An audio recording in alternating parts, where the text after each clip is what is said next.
The distance between that entrance and this spot is roughly about 20 feet, but it represents one of the most agonising walks in showbiz today. Appropriately enough, X marks the spot where a contestant will face one of the toughest judging panels in talent show history.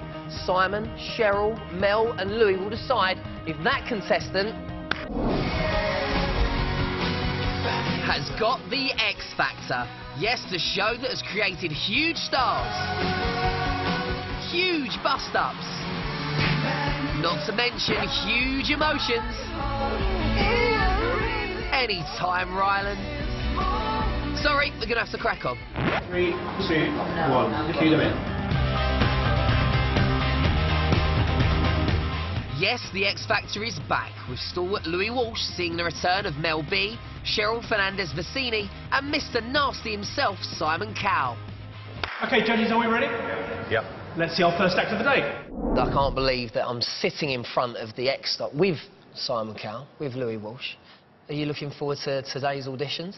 Yeah, I think so. I'm just looking through the list here. This is the list we get. Is this how it works? So it's all planned?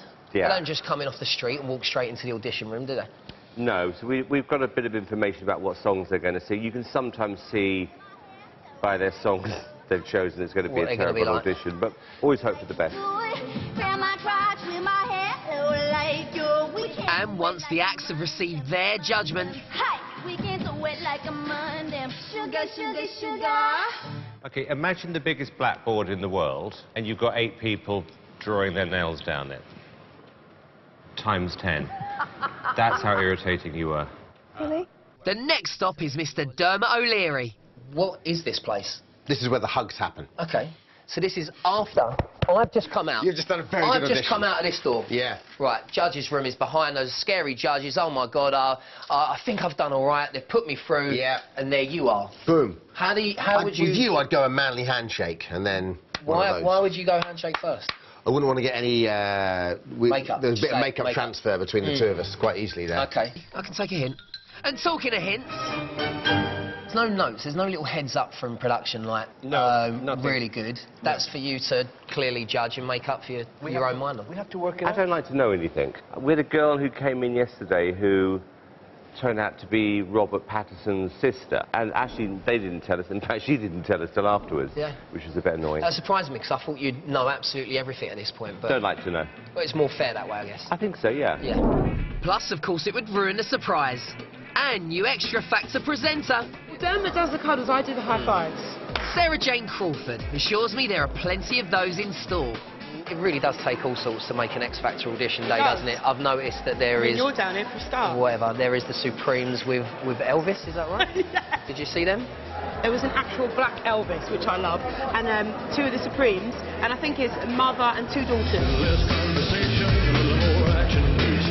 So that's just amazing. Only on X Factor. Only on X Factor.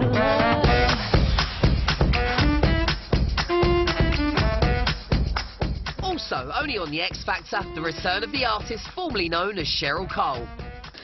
Ladies, I feel a bit under pressure because what the viewers can't see, there's about 800 cameras. Is this what it's like for you the whole time that you're filming the X Factor auditions? It's like I've never been gone, to be honest, but I don't focus on them. Literally, I focus on the contestants and then whoever's asking the question, if she's not distracting me. Is she a bit of a distraction? Yeah, she's naughty. Crazy, stupid love. While Mel is a little bit naughty, newly married Cheryl was being a little bit twerky for her last video, Crazy Stupid Love, which saw her storming the charts once again. So I wondered what brought her back to the X Factor. It wasn't something I had in the pipeline, but honestly, I couldn't take any more of the begging from Cowell. Let's talk about the grovelling. What kind of grovelling was it? I mean, it was pretty intense. How did he make it known? Was it text messages? Was it flowers? It was all of the above, yeah. Just barraged you? So I thought, you know what? Let me just do you a favour. Get him off my case. No, do you know what it felt right? I've always loved the show. I needed time off, that's for sure. But I was ready to come back, and now that I'm back, it's like I've never been gone. I think people are ready for you. People are ready for you. Well, I'm not sure if they're ready for you. I'm not sure either. With your direct, long ball honesty. For this one. Yes, it seems once scary, always scary. Remember these classic moments? I found it all a little bit irritating. Overdoing the comedic personality thing, I found that irritating. I completely disagree with that. There's a major broadsheet that said you don't critique nicely, or you machine gun people to pieces. You look like a pop star. Thank you. You don't sound like one.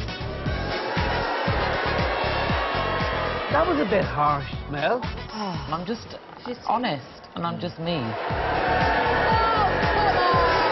I don't prep anything.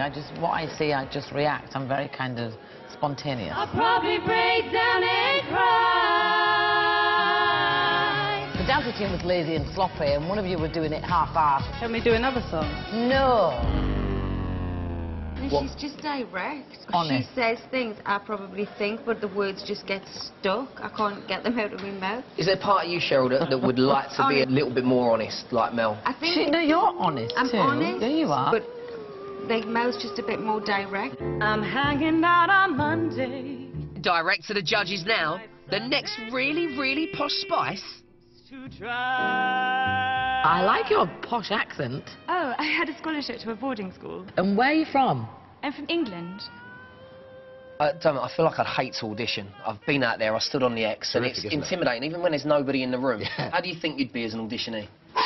I think, as long as I could sing, I think I'd be all right. I think the most important thing is, if I'm brutally honest, it's to surprise the judges. And so many people come in and do, I don't know, if they're a young girl, or do a Rihanna song or an Adele song, and you sort of, you feel for them, but you want someone to just take them to one side and go, what are you doing? Because you're only going to get compared to Rihanna. Whereas, you know, when people come in that are almost a step ahead, and they'll do, you know, they'll rework a song that, you know, might be only, we had a girl the other day sing The Fresh Prince of Bel-Air with a guitar, and it was really stripped back, and you wouldn't have seen it coming a mile off. And yet it was the last audition of yesterday, so we finished filming at 1 o'clock in the morning. Everyone's tired, and she came in, it was one of the best auditions of the day. It worked. Brilliant, brilliant. Right, there's no one else around. I've always wanted to do this.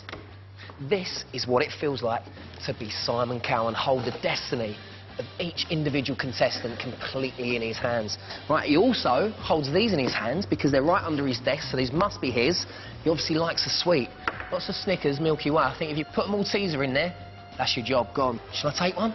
Tempting? No, it's a potential career ender. I'm off, quick. See you in part 2 tomorrow.